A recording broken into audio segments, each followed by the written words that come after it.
நம்ம இங்க ஒரு ஒரு அட்டைக்கு வாடகை கொடுத்து தான் இங்க சொசைட்டி கடை நடத்தினுங்கிறாங்க. இப்போது கட்டடம் நல்லா பூரா கட்டியாச்சு.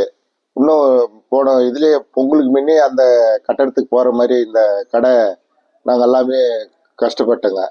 அது வந்து கரண்ட் இல்லைன்ட்டு அந்த இவர் வந்து சொசைட்டியில் அரிசி போடுறாரு அவரு கரண்ட் ஓட்டோன்னாங்க. அந்த கம்பமும் 2000 ரூபாய் கொடுத்து நாங்களே ஊருக்காரு பஞ்சாயத்துக்காரு அந்த கம்பம் சைடு பண்ணி கரண்ட் வாங்கிட்டுங்க. இன்னுமே அந்த கடைக்கு போகலைங்க. நம்ம இன்னும் கேட்கலைங்க. அந்த இந்த வாடகை கட்ட முடியல ஜனங்க 5 ரூபாய் வசூல் பண்ணுறாங்க ஒரு அட்டைக்கு. அந்த கடைக்கு போயிட்டா நம்மளுக்கு எந்த டென்ஷனும் இல்லை.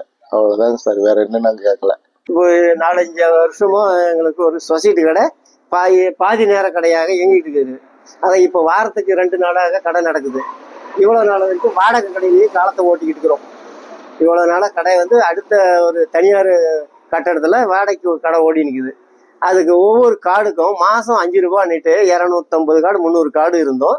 5 ரூபா வாடகையில் ஓடுது. சரி, அரசாங்கம் ஒரு கட்டடமும் கட்டி கொடுத்துருக்குது. அந்த கட்டடமெல்லாம் வேலை முடிஞ்சும் எங்களுக்கு கடை வந்து மாற்றி தராமல் அப்படியே பழைய இதுலேயே ஒரு வருஷமாக இப்போ இழுக்கடிக்குது. அதுக்கு அரசாங்க அதிகாரிகள் தான் செயல்படுத்துமாறு கேட்டுக்கொள்கிறோம்.